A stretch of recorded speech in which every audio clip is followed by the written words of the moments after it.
ऐरोली विधानसभा क्षेत्रातर्फे महिला आघाडीतर्फे आज अक्षताताई कैलासवासी अक्षताताई म्हात्रे यांना आम्ही श्रद्धांजलीसाठी ते सर्व एकत्र जमलेलो आहोत आणि बोलण्याचा उद्देश आणि आज श्रद्धांजलीचा कार्यक्रम राबवण्याचा उद्देश हाच आहे की त्या नराधमांना फाशीची शिक्षा लवकरात लवकर मिळाली पाहिजे।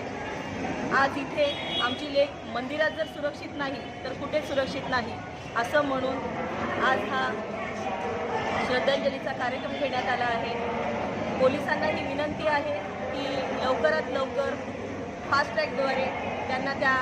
नराधमांना फाशीची शिक्षा द्यावी आणि जसं तुम्ही आपापल्या परिसरामध्ये CCTV लावायला सांगता, आलेले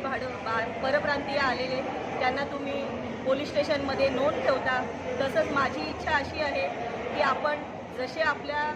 प्रभागामध्ये म्हणा आपल्या पूर्ण नवी मुंबईमध्ये नवीन नवीन मंदिरं निर्माण होत आहेत